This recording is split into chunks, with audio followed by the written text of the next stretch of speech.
المشاهدون الأكارم، أسعد الله أوقاتكم أينما كنتم من الفضائية الإريترية. نحييكم ونقدم نشرة مفصلة لظهيرة اليوم، أصحابكم خلالها محجوب حامد، والبدء بالعناوين.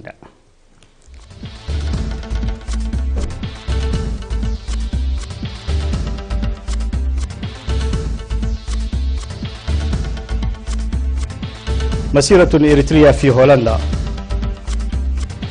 سمينار في القانون لطلاب مغرايب، المواطنون في المهجر يتبرعون لمساندة المحتاجين، لندن تعلن حزمة عقوبات مشددة ضد موسكو، النواب الألمان ينتخبون ميركل لولاية الرابعة، ومقتل سجناء خلال اقتحام الشرطة سجنا في بوليفيا.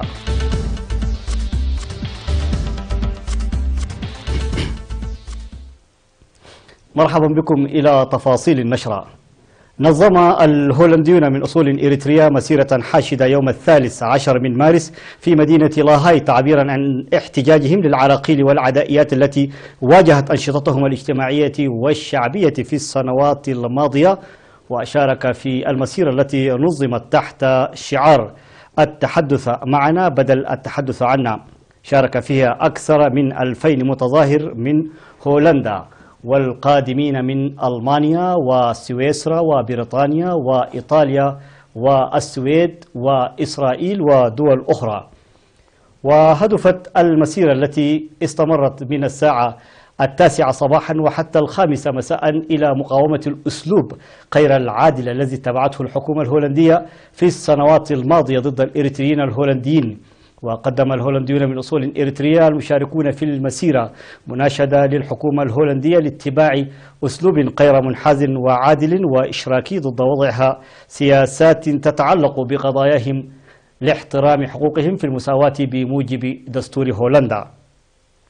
وأوضح المشاركون في المسيرة أن القرارات الخاطئة التي ظلت تتخذها الحكومة الهولندية تستند إلى الادعاءات المكررة لبعض وسائل الإعلام دون إثباتات والقوى المدعية للمعرفة، ونتيجة لذلك ظل الإريتريون الهولنديون دون صوت ومعزولين عن القضايا التي تهمهم. وقدمت في إطار المسيرة مذكرة لوزارتي الخارجية والعمل والشؤون الاجتماعية وبرلمان هولندا بشأن أهداف المسيرة.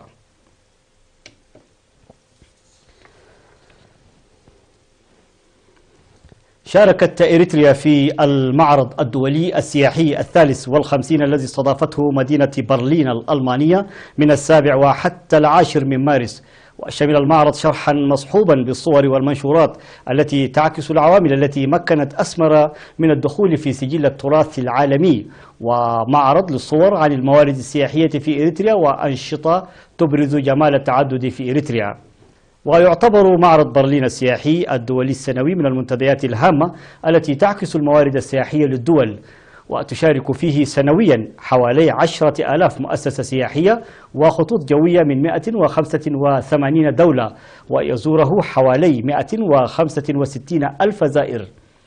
من جهة أخرى، نظمت اللجنة الوطنية في مدينة فرانكفورت سيمينارا حول التطورات الراهنة، وأوضح مسؤول الشؤون الجماهيرية والمجتمعية السيد كحساي تولدي أن إريتريا وبالرغم من العدائيات القوية التي استهدفتها حافظت على سلام ووحدة شعبها وتمضي قدما، داعيا المواطنين لتمتين وحدتهم المرتكزة على الوعي وتقوية التصدي.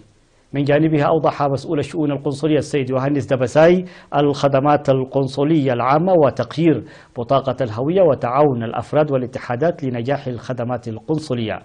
وشهد السمينار محاضرات حول ادخار الأموال وأهميته في اقتصاد الأفراد والدولة وبناء جالية قوية، ودور المهرجان للحفاظ على التراث والهوية.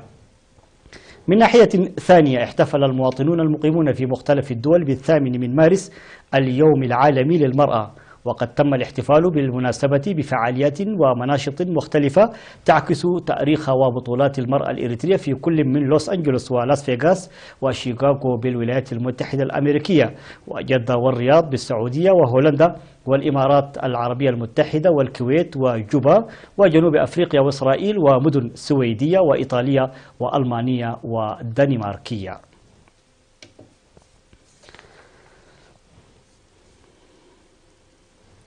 عقد قائد شرطة إقليم القاش بركة العقيد سلمون أسفها سمينارا لطلاب مدرسة مقرايب الداخلية، سمينارا لتوعية الطلاب بالقانون وتعزيز دورهم لمكافحة الجريمة، وقدم شرحا في القانون والشرطة وأنواع القانون والجرائم ومكافحتها.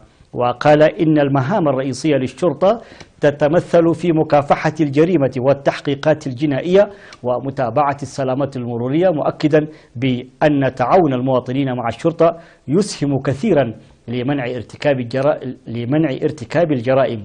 لذلك ستتواصل بتوسع حملات التوعية لتنمية قيم المجتمع. وأوضح مدير مدرسة مقرايب الداخلية الأستاذ كبروم أسمروم أن المحاضرة القانونية جزء من برامج توعية الشباب إلى جانب التعليم الأكاديمي، ولها دور كبير لتوجيه الطلاب. هذا وبدأت مدرسة مقرايب الداخلية بمديرية غونيا الخدمات التعليمية في العام 1994 في ضاحية هتردوار ل42 طفلا من المناطق البعيدة عن المدارس، وتقدم حاليا التعليم المتوسط والثانوي ل 1364 طالبا، بينهم 500 طالبة.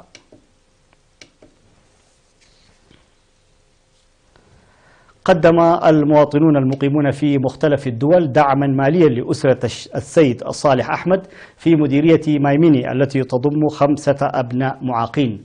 وقام المواطنون المنضوون في مجموعة بالتوك ABLF هيجدف فيجن روم والناشطين على مواقع التواصل الاجتماعي فيسبوك ويوتيوب وتويتر والمقيمين في أمريكا وأوروبا والشرق الأوسط وبلدان أخرى قاموا بوضع 17,000 دولار في حساب السيد صالح أحمد بالبنك التجاري الإريتري.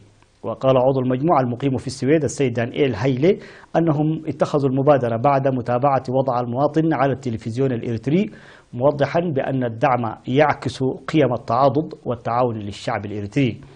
من جانبه أوضح السيد صالح أحمد عن صعوبة المشكلة التي يواجهها، حيث يعاني من عدم تسيير أنشطته اليومية إلى جانب علاج أبنائه من جانب آخر، وأن الدعم المالي والمعنوي الذي يحصل عليه يساعده للتخفيف من حمله. وشكر كافة المواطنين المقدمين للدعم في الداخل والمهجر والجهات الحكومية. وكانت مجموعة بالتوك التي تأسست قبل عامين بهدف مساعدة المواطنين المحتاجين قد قدمت مبلغ 11,000 دولار للسيدة المعاقة إسكارلو قبل مسقل المقيمة في ماي حبار، والتي تقوم برعاية أسرة معاقة رغم إعاقتها. كما أرسل أعضاء الجبهة الشعبية للديمقراطية والعدالة في جنيف مبلغ 450 دولار لهدف مماثل. تم تركيب معمل حديث للأحياء والكيمياء والفيزياء وخدمات تقنية المعلومات ومكتبة الرقمية في مدرسة القديس فرانشيسكو المتوسطة والثانوية بمدينة مصوع. وفي مراسم التدشين التي جرت في 13 من مارس، قال مدير المدرسة الأستاذ كفليوسوس جبري سلاسي إن المعدات التي تم تركيبها شارك بالجزء الأكبر منها وزارة التعليم والباقي من المواطنين المهتمين، ويخلق الأرضية للمعرفة التطبيقية للدراسة النظرية التي يتلقاها الطلاب وتحقيق نتائج جيدة. وأوضح مسؤول التعليم في مصوع الأستاذ جرماي ذرء يعقوب أن البنى التحتية التي أدخلت في المدرسة جزء من جهود وزارة التعليم في كافة المدارس لضمان جودة وكفاءة التعليم، داعيا الطلاب الاستفادة من الفرص المتاحة للتفوق التعليمي. وتقدم مدرسة القديس فرانشيسكو المتوسطة والثانوية الدراسة لأكثر من 900 طالب في العام الدراسي 2017-2018، من بينهم 51% أو 51% منهم من الطالبات. المشاهدون الأكارم، كان ذلك حصيلة أنباؤنا الداخلية. فاصل قصير ونوافيكم بالأنباء العالمية، كونوا معنا.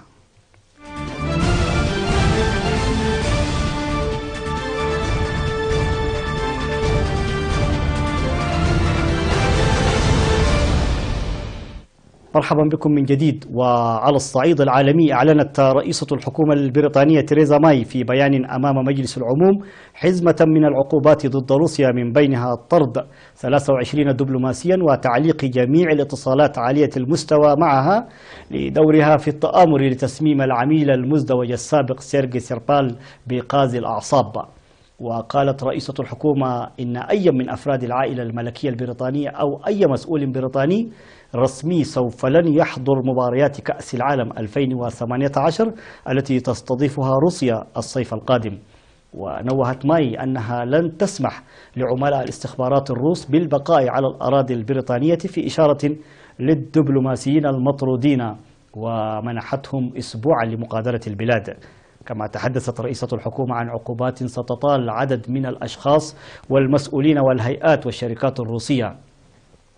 من جانبه انتقد وزير الخارجية الروسي سيرجي لاروف الطريقة التي تتعامل بها بريطانيا في القضية، وقال لصحفيين إن لندن تتعامل بتعجرف واضح في كل الخطوات التي اتخذتها.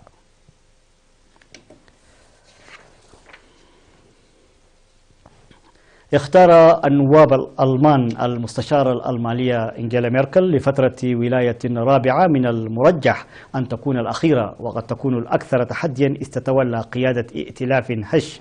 وصوت 364 نائبا لصالح إعادة انتخاب ميركل مقابل 315 صوتا رافضا، كما امتنع 9 عن التصويت. وكانت قد واجهت ميركل تحديات كبيرة وبتأخير دام 6 أشهر لإجراء مفاوضات بتشكيل الحكومة الجديدة في تحالف بين المحافظين والاشتراكيين الديمقراطيين. وتتولى ميركل المنصب منذ 2005 وهيمنت على المشهد السياسي الألماني وقادت الاتحاد الأوروبي خلال أزمة اقتصادية، لكن صورتها تأثرت منذ قرارها في 2015 إلزام ألمانيا بسياسة الباب المفتوح أمام الهجرة. ووعدت ميركل بالإسراع في إعادة صوت ألمانيا القوي فيما يتعلق بإصلاحات الاتحاد الأوروبي.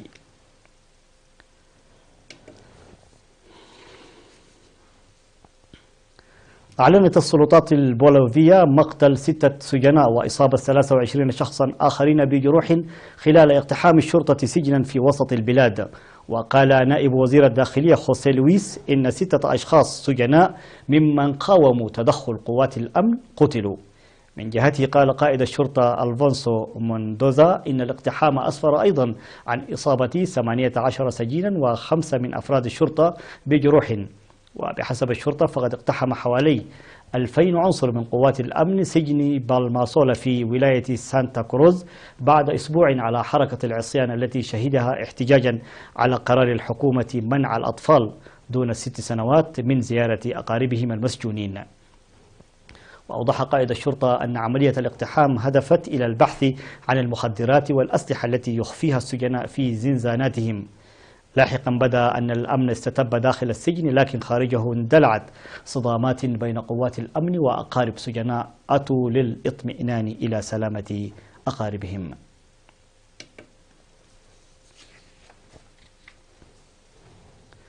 لا يزال ألان روبير الذي يعرف في بعض الأحيان باسم الرجل العنكبوت الفرنسي لتسلقه ناطحات سحاب في أنحاء مختلفة من العالم يواصل مغامراته وهو في سن 55.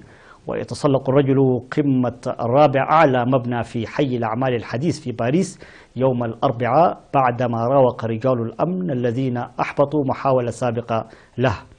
وأخذته هوايته التي بدأها وهو في سن 11 إلى أكثر من 150 ناطحة سحاب في مختلف أنحاء العالم، ومنها برج خليفة في دبي أعلى بناية في العالم وبرج إيفل ودار أوبرا سيدني.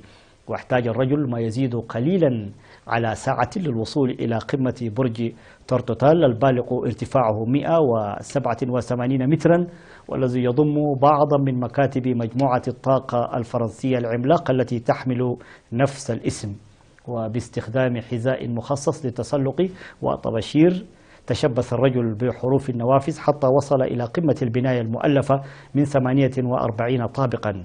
وكثيرا ما يتسلق روبير ناطحة السحاب دون إذن، وقد ألقي القبض عليه عدة مرات.